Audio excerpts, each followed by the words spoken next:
जी, अस्सलाम वालेकुम class, good morning to everyone. सबको मेरी आवाज़ आ रही है? प्लीज़ मुझे मैसेज करके बताएं।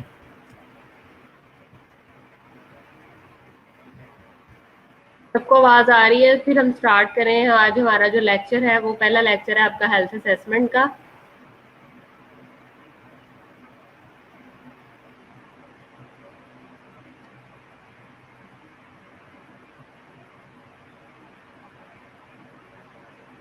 Okay good. अभी बस एक आधा मिनट में जो है वो आपका लेक्चर अपलोड हो जाएगा असेसमेंट का, इंटरव्यूइंग स्किल्स के बारे में लास्ट टाइम हम पढ़ रहे थे। तो आप लोग प्लीज़ सबको बोलेंगे वो ऑनलाइन हो जाए जब तक लेक्चर अपलोड हो रहा है, ताकि फिर मैं स्टार्ट करूँ लेक्चर आपका।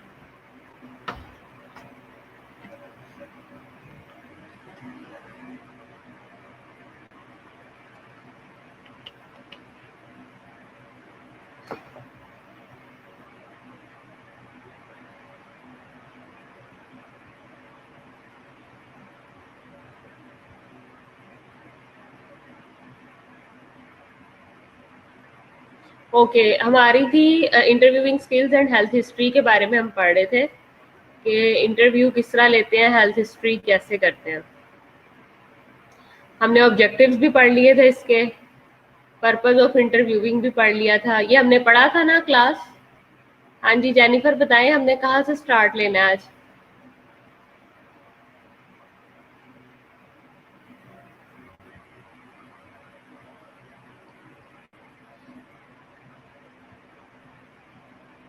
हाँ जी तलहा, जेनिफर कहाँ से, कौन सी स्लाइड से हमने पढ़ना था? प्रिंसिपल ऑफ इंटरव्यूइंग भी हम लोग पढ़ रहे थे।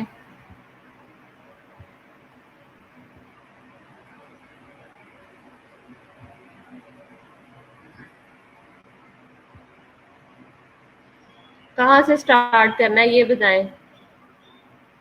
फेजेस से स्टार्ट करना है मेरे ख्याल से, क्योंकि ये हमने सारी स्टेजेस पढ़ ली थी। ठीक है, फेजेस से स्टार्ट करना है। आज है हमारे पास इंटरव्यू की फेजेस कौन कौन सी होती है, मतलब कौन कौन से सेशन उसके अंदर आते हैं। एक आपके पास आता है प्रीपैरेटरी फेज, दूसरा आता है इंट्रोडक्शन फेज, तीसरा आता है वर्किंग फेज और चौथा आता है टर्मिनेशन फेज।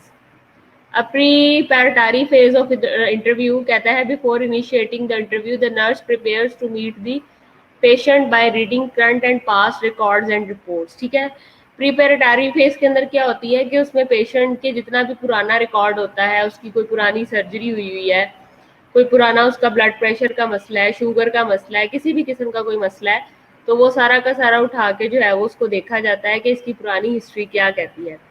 व्हेन अवेलेबल, जब मौजूद हो। नंबर 2 कहता है during this phase it is important not to let one stereotype affects the nurse patient relationship.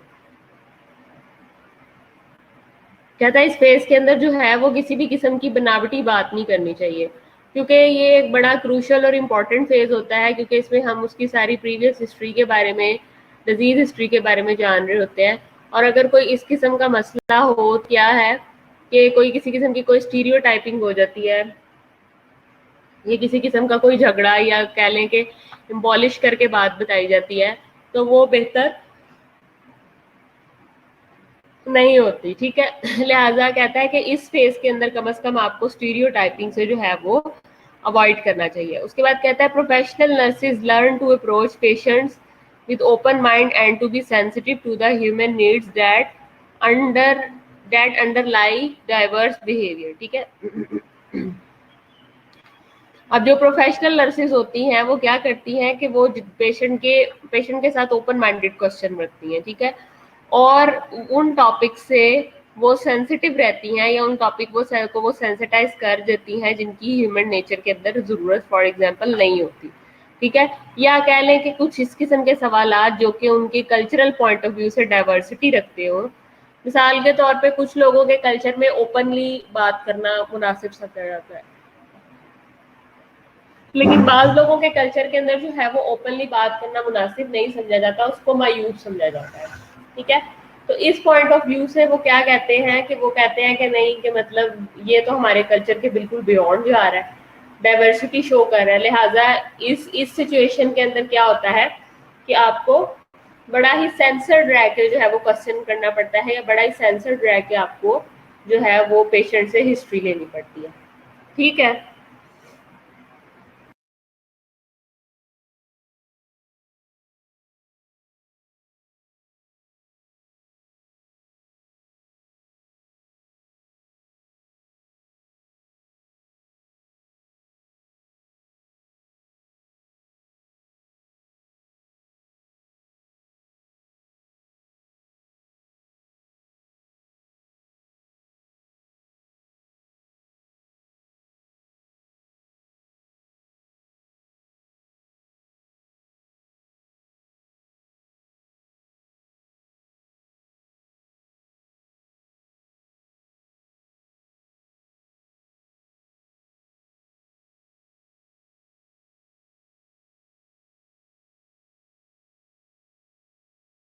अच्छा, तो कहता है introduction phase of the interview.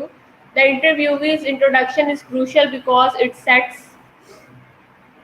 it sets the tone not only for the reminder of the interview but also for every following nurse patient interaction. ठीक है, मतलब crucial होता है, और आपने एवरी पेशेंट के साथ जब भी नर्स पेशेंट का इंटरेक्शन होता है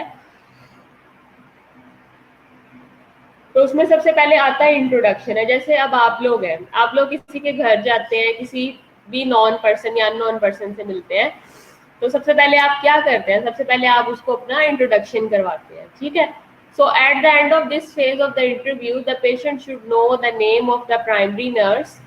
ठीक है, मतलब उसको इस फेज की एंड पे उसको इंट्रोडक्टरी जो फेज है उस पे आपको पता चल जाएगा कि आपकी जो नर्स आपके साथ काम करने जा रही है, आपको केयर देने जा रही है, उसका नाम क्या है. ठीक है, so patient should know the name of the primary nurse. उसको प्राइमरी नर्स का नाम आना चाहिए. एंड वट ही और she can expect of nursing care. ठीक है, और वो नर्सिंग केयर से क्या एक्सपेक्ट कर रही है, ये चीज उसके अंदर देखी जाती है. उसके बाद कहता है the nurse is competent and cares about him और हर and should know what is expected of him or her in terms of developing the plan of care and participating in its execution. अब हम आप किसी से अगर मिलने जाते हो, मिसाल के तौर पे आप मेरे से मिलने आते हो मेरे ऑफिस में. ठीक है, अब जब आप मुझे अपना इंट्रोडक्शन करवाओगे कि I am the student of BS in second year and my name is Zainab, Vinesh, summer, जो भी है वट एवर. ठीक है, और जब तक आप अपना हवाला नहीं दोगे कि आप किस कैडर के हो, किस डिसिप्लिन के हो, और आपका मेरे ऑफिस में आके मुझसे मिलने का मकसद क्या है, तो मैं तब तक बिल्कुल भी क्लियर नहीं होगी. इसी तरह से इंटरव्यू के इंट्रोडक्शन फेज के अंदर मरीज को ये क्लियर हो जाता है कि फलां नाम की बंदी या बंदा जो कि नर्स है हॉस्पिटल के अंदर, और वो मेरी ट्रीटमेंट प्लान के अंदर मुझे डे फर्स्ट से लेके एंड तक केयर देने जा रहा है, या मुझे मॉर्निंग शिफ्ट में या इवनिंग शिफ्ट में या फिर नाइट शिफ्ट में मुझे केयर देने जा रहा है. तो इस तरह से हम इस फेज से आगे चलते हैं. इंटरव्यू करते हुए जो है हम आगे लेके चलते हैं चीज़ों को, और क्या करते हैं, एक रेपो बिल्ड कर लेते हैं. पेशेंट भी थोड़ा सा कंफर्टेबल हो जाता है नर्स के साथ, जो भी मेल है या फीमेल है, एंड वाइस वर्सा. आगे आ जाता है आपके पास working phase of the interview. During the working phase of the interview, the nurse gathers all the information needed to form the subjective database. ठीक है, अब एक होता है ऑब्जेक्टिव डेटाबेस, एक होता है सब्जेक्टिव डेटाबेस. सब्जेक्टिव डेटाबेस वो डेटाबेस होता है जो कि आपको पेशेंट प्रोवाइड कर रहा होता है, और ऑब्जेक्टिव डेटाबेस क्या होता है, जो कि आप खुद ले रहे होते हो. तो कहता है कि इस फेज के अंदर आप सारा का सारा पेशेंट से उगलवाते हो. मतलब वर्किंग फेज, एक्चुअल आपका जो काम है, जो वर्किंग फेज है, वो अब शुरू हो रहा है, और आप सारा का सारा काम जो है वो पेशेंट से ले रहे हो.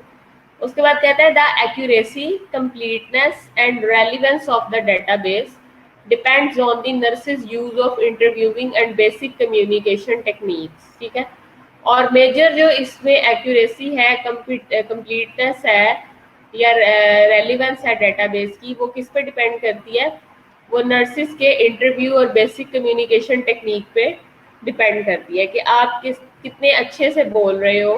ठीक है, ठीक है, मतलब कि आप कितने अच्छे से बोल रहे होते हो, आपका लहजा कैसा है, नरम है, सख्त है, एटीट्यूड कैसा है, प्रोफेशनल है, नॉन प्रोफेशनल है, ये सारी चीज़ें जो होती हैं इसके अंदर मैटर करती हैं. आगे आ जाती है आपकी लास्ट फेज, जिसका नाम है termination phase. Termination phase of the interview कहता है the successful interview is concluded carefully. कहता है कि जो सक्सेसफुल इंटरव्यू होता है हम उसको कंक्लूड कर देते हैं केयरफुली.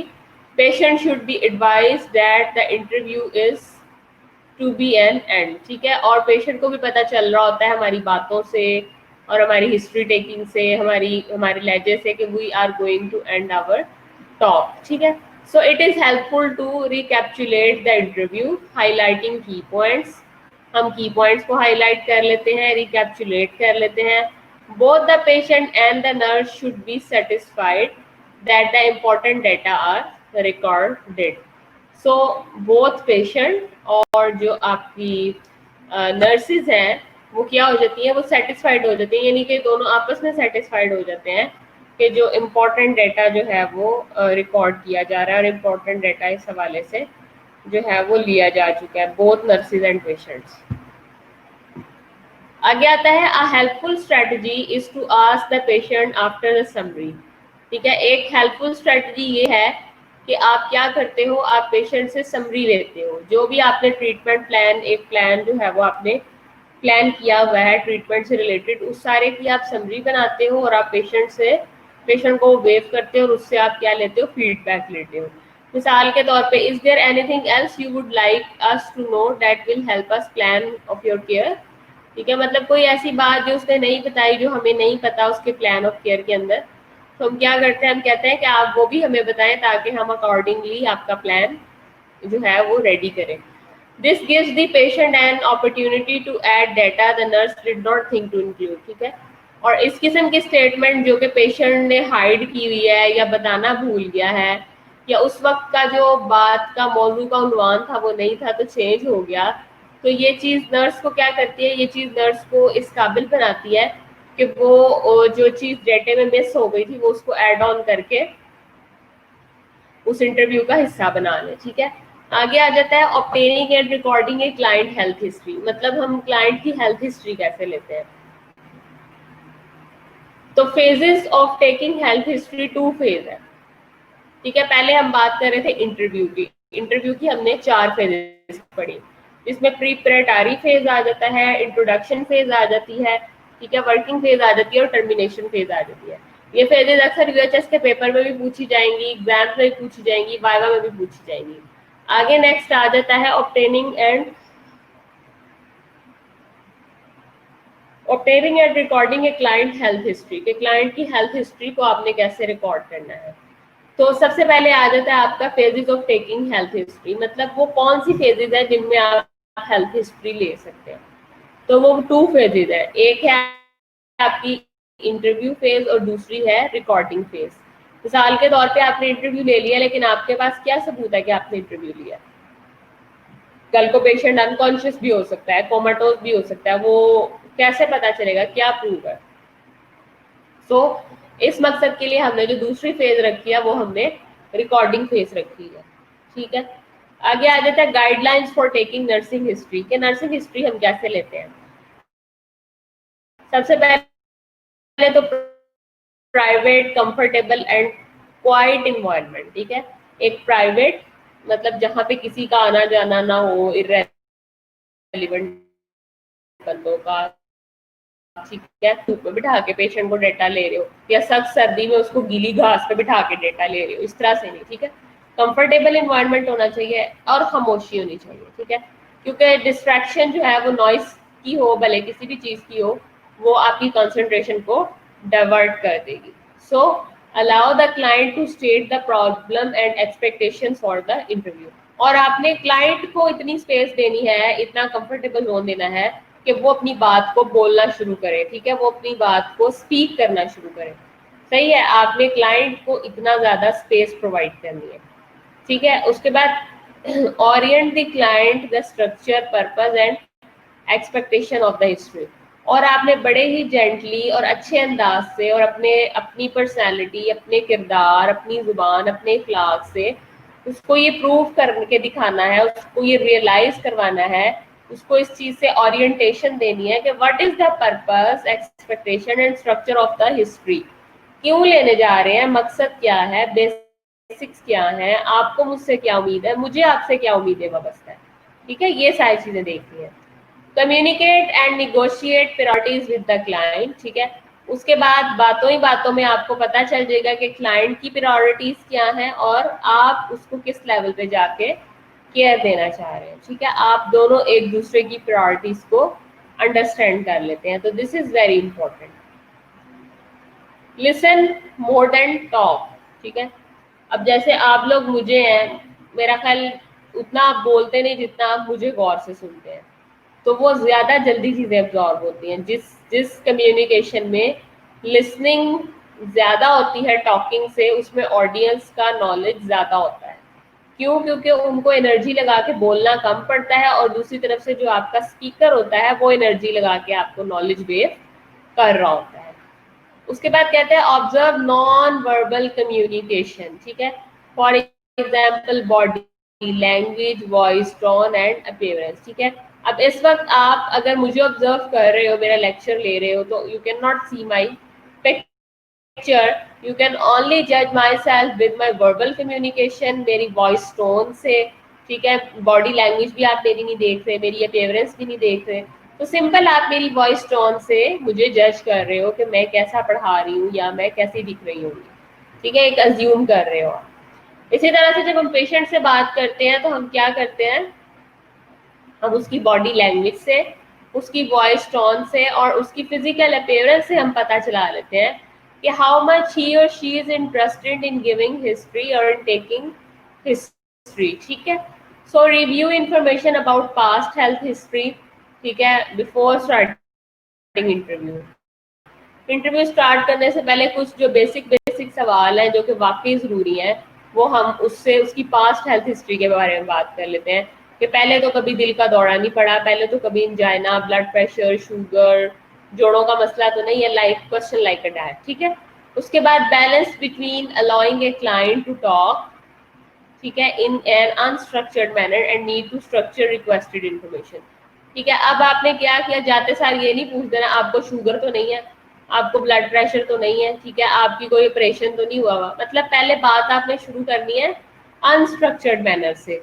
मिसाल के तौर पे गुड मॉर्निंग, अस्सलाम वालेकुम, कैसे हैं आप, क्या हाल है आपका, अब तबीयत कैसी है, दवाई ली आपने, रात को मेडिसिन आपको मिली थी, रात को आपने खाना खाया, तो उसमें आपने खाने में क्या खाया, ठीक है, अभी सुबह जब हुई है तो आप किस वक्त उठे हैं, आपका स्लीप टाइम क्या था, ठीक है, या रात, वो खुद ही फिर बताएगा कि मेरी रात में भी जाग खोलती रही, आँख खोलती रही, अगर पंजाबी स्पीकिंग इस तरह का आपको एक्सपोजर होगा, पेशेंट होंगे, ठीक है, या मैनू नींद नहीं आई, लाइक थिंग लाइक दैट, ठीक है।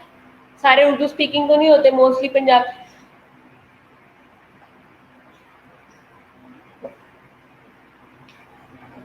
पंजाबी स्पीकिंग भी पेशेंट होते हैं, ठीक है। सो ज़्यादातर आपको इस तरह के मिलेंगे। तो फिर आप जैसे आप उनसे बात करना शुरू करोगे अनस्ट्रक्चर्ड मैनर के अंदर, ऑटोमेटिकली आपको आपके क्वेश्चन के आंसर मिलते जाएंगे। फिर आपने इस किस्म की इनफॉर्मल गुफ्तगू या अनस्ट्रक्चर्ड मैनर गुफ्तगू से आपने उसको फॉर्मल गुफ्तगू की तरफ लेके आना है, ठीक है। क्लैरिफाई द क्लाइंट्स डेफिनेशन, आपने क्लैरिफाई करना है क्लाइंट्स की डेफिनेशंस को, टर्म्स एंड डिस्क्रिप्शन। मिसाल के तौर पे क्लाइंट के मुंह पे जाके नहीं ये कहते रहना ब्लड प्रेशर, डायबिटीज, कार्डियोवास्कुलर। भाई अगर उसको क्या पता है, अगर तो वो इतना नॉलेजेबल वाला है तो फिर तो ठीक है। अब आप जाके कहते हैं आपका ब्लड प्रेशर तेज है, उसको पता नहीं, कहेगा पता नहीं मुझे तो क्या बीमारी है जो वो कह रही है कि आपका ब्लड प्रेशर तेज है। वैसे उसको कहें कि आपका जो खून का दबाव है वो आपके वेन्स पे ज़्यादा है, आपकी नसों पे ज़्यादा है, आप नमक का इस्तेमाल कम करें, पानी का इस्तेमाल ज़्यादा करें, इस तरह से बताना है आपने। ये नहीं कि आपने जाके अपनी डॉक्टरी झाड़नी है, उसको टर्म्स एंड डिस्क्रिप्शन ही ना समझ आए बेचारे को। अक्सर ऐसा होता है जब क्लिनिकल पे मैं लेके जाती हूँ तो वहाँ जाके कहते हैं आप डायबिटिक तो नहीं है, आपको आप ब्लड प्रेशर तो नहीं है आपको, ठीक है, या मतलब मेडिकल जॉर्गन या नर्सिंग जॉर्गन से आपने अवॉइड करना है, क्योंकि आपके लिए पेशेंट जो है वो एक ले पर्सन है। कुछ होते हैं, मैं ये नहीं कहती, कुछ बड़े बड़े क्वालिफाइड बंदे होते हैं, पढ़े लिखे बंदे होते हैं, लेकिन अकॉर्डिंग टू सिचुएशन आपने चीज़ों को हैंडल करना है, ठीक है। उसके बाद आगे आता है अवॉइड यस और नो क्वेश्चन, ठीक है। आपने क्या करना है, यस या नो क्वेश्चन आपने बिल्कुल भी उनको नहीं देने, आपने सिर्फ और सिर्फ जो है वो उनकी बात सुन लेनी है, और एट द एंड आपने जो है वो कंक्लूड करके बताना है। When detail information is desired, मतलब डिटेल इंफॉर्मेशन लेके फिर आपने आगे जो है वो कंटिन्यू करना चाहिए। Write adequate notes for recording, ठीक है। और आपने क्या करने हैं, आपने एडुकेट नोट्स लिखने हैं, ठीक है, रिकॉर्डिंग के लिए। Record nursing health history soon after interview, ठीक है। और आपने क्या करनी है, नर्सिंग हेल्थ हिस्ट्री जो है वो आपने रिकॉर्ड कर लेनी है in the form of interview के फॉर्म में। आगे आ जाता है types of nursing health history. Types अगर देखें तो कंप्लीट हेल्थ हिस्ट्री है, इंटरवल हेल्थ हिस्ट्री है एंड प्रॉब्लम फोकस्ड है। कंप्लीट हेल्थ हिस्ट्री में वो कहता है टेकन ली जाती है on initial visits to health care facilities, ठीक है। इनिशियल विजिट जब हम करते हैं हेल्थ केयर फैसिलिटीज के तो उसमें कंप्लीट हेल्थ हिस्ट्री आ जाती है। उसके बाद इंटरवल हेल्थ हिस्ट्री आ जाती है जिसमें हम कलेक्ट करते हैं information in visits following the initial database is collected, जिसमें हम क्या करते हैं इनिशियल डाटाबेस जो है उसको हम कलेक्ट करते हैं।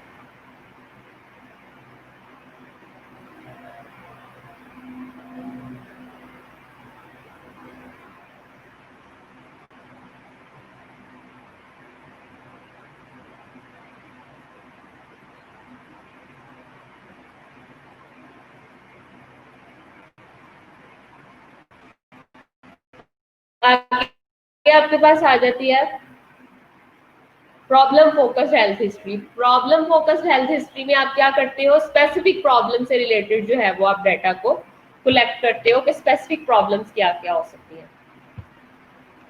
आगे आ जाता है content and format use to obtain a health history, मतलब वो कौन सा कंटेंट है या फॉर्मेट है जिसको यूज करते हुए आप हेल्थ हिस्ट्री ऑब्टेन कर सकते हो। नंबर 1 आ जाता है बायोग्राफिकल डाटा, आपका बायोग्राफिकल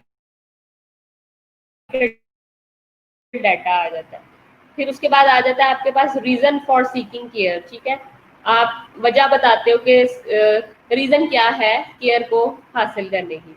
उसके बाद हिस्ट्री ऑफ प्रेजेंट इलनेस की हिस्ट्री आ जाती है, पास्ट हेल्थ हिस्ट्री आ जाती है, एक्सीडेंट्स एंड इंजरीज आ जाती हैं, उसके बाद हॉस्पिटलाइजेशन एंड ऑपरेशंस आ जाते हैं, उसके बाद फैमिली हिस्ट्री आ जाती है आपकी, फिर आपके पास रिव्यू ऑफ सिम्टम्स आ जाते हैं, फिर आपके पास फंक्शनल असेसमेंट आ जाती है यानी एक्टिविटीज ऑफ डेली लिविंग, उसके बाद परसेप्शन ऑफ हेल्थ आ जाती है।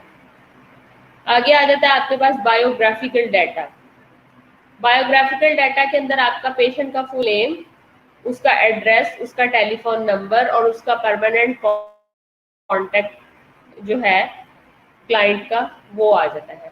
उसके बाद उसकी बर्थ डेट आ जाती है, बर्थ प्लेस आ जाती है, उसकी जेंडर, रिलीजियस और उसका रेस, फिर उसका मैरिटल स्टेटस, फिर सोशल सिक्योरिटी नंबर आ जाता है, फिर उसका ऑक्यूपेशन आ जाता है, सोर्स ऑफ रेफरल यानी किसके थ्रू वो हॉस्पिटल पहुंचा,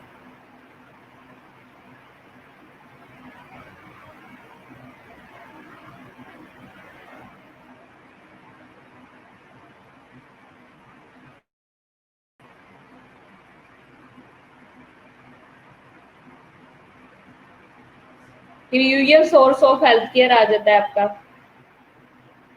source and reliability of information, मतलब जो इन्फॉर्मेशन आपको मिल रही है क्या वो रिलायबल भी है कि नहीं। उसके बाद डेट ऑफ इंटरव्यू और इंटरव्यू की डेट आ जाती है आपके पास। आगे आ जाता है आपके पास चीफ कंप्लेंट। चीफ कंप्लेंट यानी कि जो मेजर कंप्लेंट है जिसके साथ वो हॉस्पिटल में दाखिल हुआ है। Reasons for hospitalization, example of chief complaint में चेस्ट पेन फॉर 3 days, 3 दिनों से उसको चेस्ट पेन है। स्वॉलन एंकल फॉर 2 weeks, ठीक है, स्वॉलन एंकल है उसके 2 weeks से। Fever and headache for 24 hours, ठीक है। Pap smear needed, pap smear की जरूरत है। Physical examination needed for camp, ठीक है, और फिजिकल एग्जामिनेशन उसने किसी कैंपिंग पे जाना है और उसमें अपना फिजिकल एग्जामिनेशन एक दफा करवाना। उसके बाद आ जाता है history of present illness, gathering information relevant to the chief complaint, ठीक है, आप कैथराइज करते हो इंफॉर्मेशन को relevant to the chief complaint and the client's problem including essential and relevant data and self medical treatment, और self medical treatment आ जाती है। आगे आ जाता है attributes of every symptom, 7 attributes of every symptom location, ठीक है, उसमें आपके पास आ जाते हैं लोकेशन, क्वालिटी, क्वांटिटी और severity, timing including onset, duration and frequency, setting in which it occurs or aggravating and relieving factors, associated manifestation, ठीक है। ये क्या है, ये सारी की सारी वो चीजें हैं, ये सारे के सारे वो एट्रीब्यूट्स हैं जिनकी आपको जरूरत होती है। Components of present illness, present illness में आपके पास इंट्रोडक्शन आ जाता है, क्लाइंट्स की समरी एंड यूजुअल हेल्थ आ जाती है, investigation of symptoms, onset, data, gradual or sudden, duration, frequency, location, quality, elevating और पैप्समियर बेटा हर साल जो 40 ईयर्स के बाद फीमेल्स जो होती हैं उनका विजाइनल जो स्मीयर है वो लेके विजाइनल स्क्रीशंस को लेके उसका स्मीयर बना के उसकी स्टडी की जाती है एवरी 40 ईयर्स, मतलब कि 40 साल पे जब खातून पहुंच जाती है उसको पैप्समियर कहते हैं। ठीक है, क्वालिटी, एलिवेटिंग और एग्रीवेटिंग फैक्टर्स आ जाते हैं। ठीक है, उसके बाद नेगेटिव इंफॉर्मेशन आ जाती है, रेलिवेंट फैमिली इंफॉर्मेशन आ जाती है। ठीक है, उसके बाद disability affected the clients total life. ठीक है, वो डिसेबिलिटी जो कि उसकी टोटल लाइफ को इफेक्ट करती है। पास्ट हेल्थ हिस्ट्री में आपके पास पर्पस क्या है? To identify all the major past health problem of the client.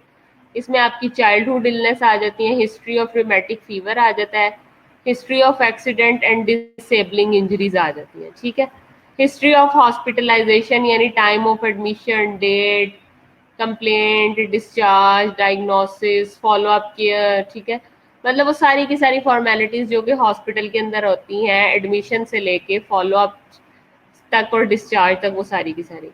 उसके बाद हिस्ट्री ऑफ ऑपरेशन, क्यों हुआ, कब हुआ, कैसे हुआ, history of immunization and allergies and physical examination and diagnostic test. ठीक है, अच्छा आप लोग 5 मिनट की ब्रेक ले लें, मैं आपकी अटेंडेंस शीट पकड़ लाऊं, फिर हम इसको यहाँ से कंटिन्यू करते हैं। और सिर्फ अभी 20 लोग हैं, 22 लोग जो कि प्रेजेंट है, बाकी सारे गायब हैं। तो क्लास प्लीज आप, मैं अटेंडेंस शीट लेने जा रही हूँ, 5 मिनट का टाइम है। अब जो बच्चे आगे आगे उसके बाद नहीं मैं अटेंडेंस लगाऊंगी। You have only 5 minute break.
हाँ जी क्लास अभी भी सिर्फ 26 स्टूडेंट,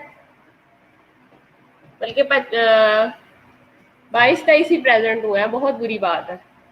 आप लोगों की जो है वो मैं कंप्लेन जो है वो करती हूँ, क्योंकि मैंने आप लोगों को टाइम भी दिया और आप लोगों में से किसी ने इतना नहीं किया कि अगर हम लोग लेट भी हो गए हैं तो हम आ जाएं। Very bad class. अच्छा, हम बात कर रहे थे history of hospitalization, time of admission, date, complaint, discharge, diagnosis, ये सारी बातें हम कर रहे थे।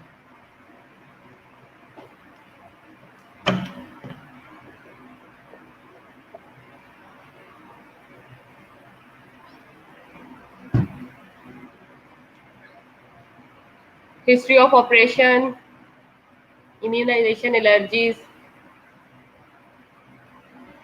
फिजिकल एग्जामिनेशन, डायग्नोस्टिक टेस्ट, ये सारे हो गए थे हमारे।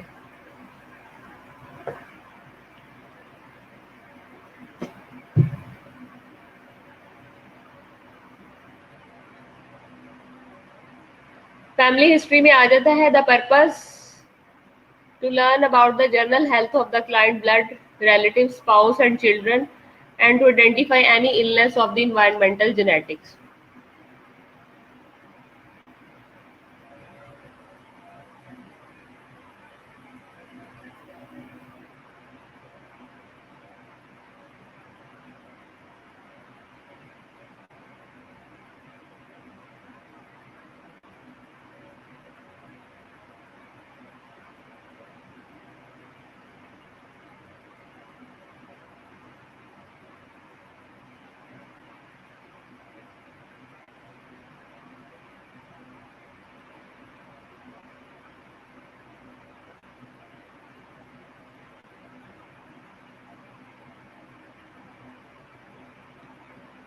ठीक है, उसके बाद कहता है हेरिडिटी फैक्टर्स आ जाते हैं associated with cause of the some disease. ठीक है, जो कॉज होते हैं सम डिजीज का।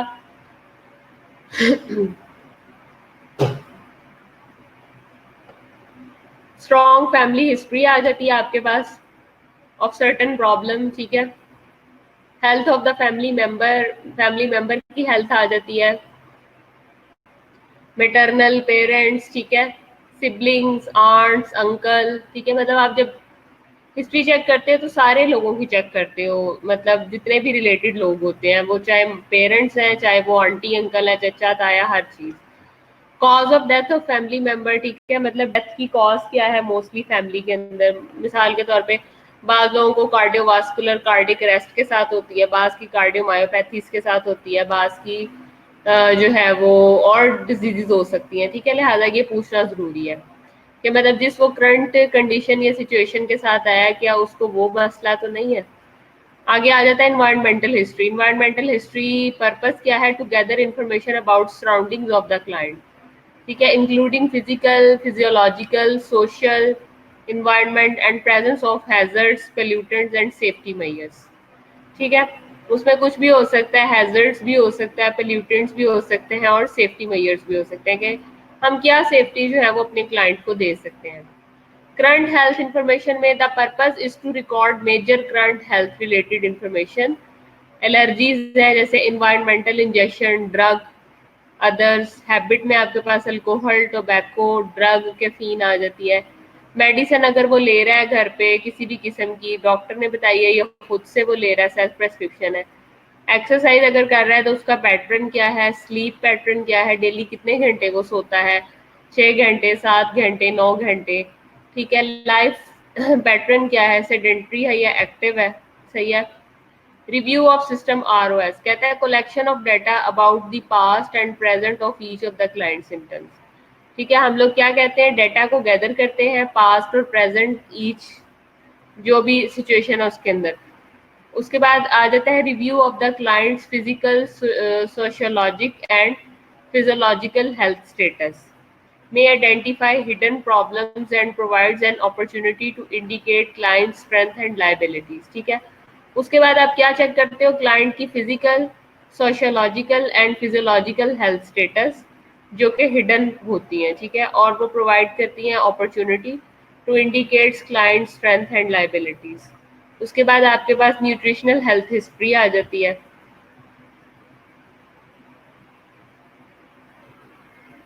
फिर आ जाता है आपके पास assessment of interpersonal factors. Interpersonal factors जो हैं वो कौन कौन से हैं? This includes ethnic and cultural background, ठीक है। उसमें आपका मतलब पेशेंट जो है वो किस कल्चर से बिलोंग कर रहा है, किस एथनिक ग्रुप से बिलोंग कर रहा है, ठीक है। उसकी लैंग्वेज क्या है, सिंधी है, बलोची है, सराइकी है, पठानी है, पश्तो है, क्या है, ठीक है। उसकी हेल्थ हैबिट्स को देखते हैं कि मतलब वो स्मोकिंग करता है, डेली वॉक करने जाता है, कोई क्रिकेट मैच, कोई फुटबॉल, कोई इंडोर आउटडोर किसी भी किस्म की वो कोई एक्टिविटी में इन्वॉल्व होता है या नहीं होता। फिर उसके फैमिली रिलेशनशिप्स को देखते हैं। उसके बाद फिर हम लाइफस्टाइल को देखते हैं, मतलब वो रेस्ट कितना करता है पूरे दिन में, उसका स्लीप का पैटर्न क्या है उसको देखते हैं। उसके बाद self concept perception of strength desired changes. उसके बाद हम सेल्फ कॉन्सेप्ट परसेप्शन देखते हैं, स्ट्रेंथ देखते हैं, और उसकी डिजायर जो है वो क्या क्या है वो देखते हैं। उसके बाद स्ट्रेस रिस्पॉन्स आ जाता है, कोपिंग पैटर्न आ जाता है, सपोर्ट सिस्टम आ जाता है, ठीक है। Perception of current anticipated stressors आ जाते हैं उस, and that's it, and this is all about, ठीक है। Thank you very much class. अब आप लोग मुझे अटेंडेंस दे दें सब लोग। और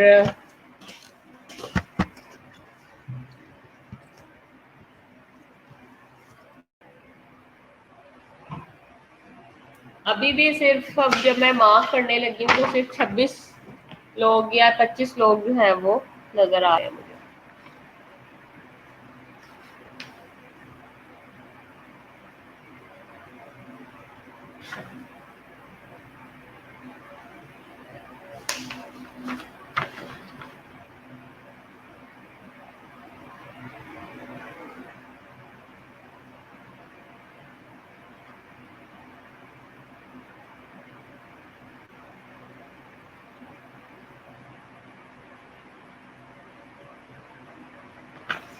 हाँ जी, वन बाय वन अब करेंगे। सबसे पहले ए वाले बच्चे आए, ए से जिन लोगों के नाम बनते हैं ना वो आ जाए।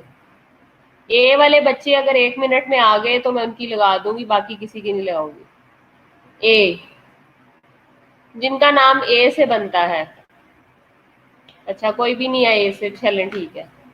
बी से किनका बन रहा है? बी वाले आ जाए अब, बी वाले स्टूडेंट्स आ जाए। बी से भी किसी का नहीं है। अच्छा जी, बस अब ए वाले या बी वाले आ जाए, मैंने नहीं लगानी अब।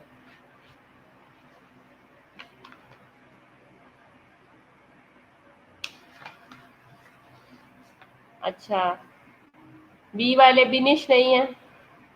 अच्छा, उसके बाद एच, एच वाले हदीका है, हदीका और हाफजा। हदीका, हाफिजा।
हाँ जी, मुनीबा, महक, मारिया, महनूर, माहम, मदीहा, ये कोई भी नहीं है।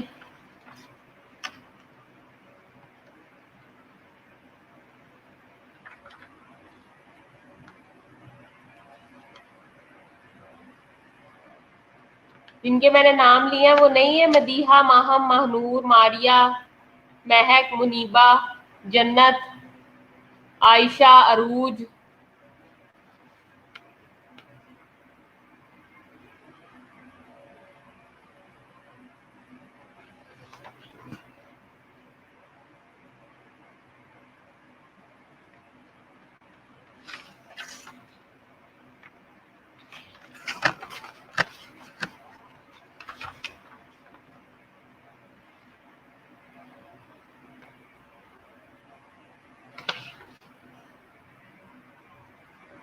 हाँ जी, और कोई रहता है? बहुत कम बच्चे हैं अब। ये तो मैडम तुम लोगों को बताएंगी।